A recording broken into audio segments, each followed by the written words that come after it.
when the conversation around polarization and supremacy is the subject matter, I think it creates a lot of sensitivities. I think for me as a person, the first time I had supremacy in context of any conversation was from white supremacists. And I always looked at it from the context of me not being very black like Calebo himself, and not being white either in the context of white. And so I come from a place called Nigeria. It's the land of the good, the bad, and the very ugly. 200 million Nigerians. And then there's this joke, wherever you go and you see black people, you don't see a Nigerian. Just be very careful. Run, run, run. But the truth is we polarize thoughts. Very good people amongst us and very terrible people amongst us. So if you know Ngozi Iweala, World Trade Organization, she's president there. And then I'm sure for Americans, you would know one Nigeria who's either tried to swindle the FBI or who tells you in an email that he owns the Central Bank of Nigeria. But be very careful, he doesn't own any of them. So when my organization got this invite, we looked at it and we said polarization, polarization. The country is on the verge, polarized by ethnicity, polarized by religion, polarized by politics. And everyone tends on each divide to be supreme. So amongst 200 million people, we have 300 languages, 480-something ethnic tribes, each fighting for supremacy. And then we have the ethnic group, which is the subject of my short conversation, the Fulanese. Interestingly, the Fulanese are in Nigeria. They stretch back to Mali, meander parts of Ghana, Togo. They are my neighbors in Cameroon. But these are people who are every day going extinct. Yet they are the subject of intense debate. In Nigeria, we have a construct called the Hausa Fulani. It means one of your forebears is either Hausa or Fulani. So you're neither technically Fulani nor are you Hausa. And so you're almost non-existent. Now, Nigeria has a funny construct in the sense that depending on the part you find yourself, you have one blood or the other. So for someone like myself, my father comes from the most proud, elegant Igbo trade. So he's Igbo. My mother, incidentally, is from the north. She's Tarok. Very arrogant people with Fulani roots too. So the Igbos don't accept me because I have Tarok blood. The Tarok people don't accept me because I have Igbo blood.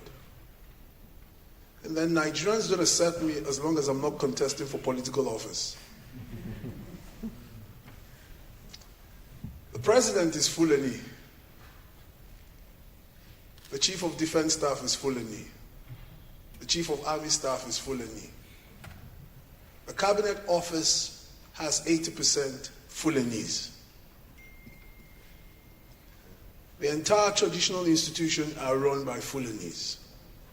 But Fulanese, incidentally, are at a point where extinction stares them in the face. And so if you pick up literature across north-central Nigeria, discussing parts of West Africa, media, peace practitioners have coined the word Fulani headsman, farmer conflict. And when you look at the context of conflict, we've also debated, like one we did when we were discussing mass atrocities, genocide. When a conflict starts to kill 1,000, 2,000, 3,000, the question and the debate is it still a conflict? At what point does it move beyond a conflict? At what point do we say this is unnecessary? My kid has got two young lads. One's got a joke that says, Why I like America is, even if you have the flag on your hair, if something happens, James Bond will come save you. But you see, in our part of the hood, people die just like statistics. Now, the polarization here is that at no point in Nigeria's history is the Fulani man so despised, so hated than now. Incidentally, some of the most unsafe spaces in Nigeria are all Fulani territories. The president is Fulani, like I said. His state is one of the most unsafe places to be, even on earth. Zamfara. Parts of Borno, the Boko Haram territory. Parts of Adamawa, Jigawa, Zamfara. These are states in Nigeria. And most of them I mentioned are largely Fulani ethnic group owned states. These are the sad realities. But you see, today, the Fulani young lad doesn't want to be a headsman. He wants to go to school. He wants to watch Bundesliga, Premier League. He doesn't want to be in the bush. Neither is the society and the system getting him an education. And then we have the farmer who has now become a victim of the conversation around climate change. And for the part of the hood I come from, climate change is still seen as some kind of white man's voodoo. In fact, quite interestingly, we have a general elections in the next couple of months. One of the front runners actually said, having a climate change conversation is like the poison chalice in the Holy Communion from the Catholic Church. That bad. So when we have conversation around the Fulani headsman, pastoralist, farmer conflict, a simple story is that there are no lands, scarce resources, and Fulanis are at the receiving end and the farmers are at the receiving end. And then over a long time, they've built a circle of vengeance. The Fulanis take their cows, their cattle into the farmland, wreak havoc, and then the farmers retaliate, and then that circle has gone. Now, what have we done as an organization? What we've basically done is to open the grounds through the theoretical framework of theory of change to have conversation.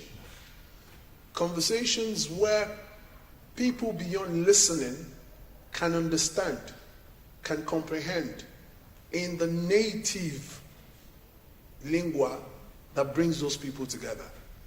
Whether we're using digital peace platforms and tools, whether we're doing the conventional dialogue, conference, trainings, it's in the local perspective, bringing them to sit down, complying, making government comply to policy frameworks that can bring long-lasting peace between these divides. And I think one of the successes we've recorded is to create small spaces. We're innovating it and calling it a peace bubble, where we have small communities of headsmen, originally Fulanese, and farmers who are non-Fulanese to have conversation, and then to share their experiences outside those bubbles to other smaller bubbles. It's not easy. It's come with its challenges, because these are people who perennially hate themselves.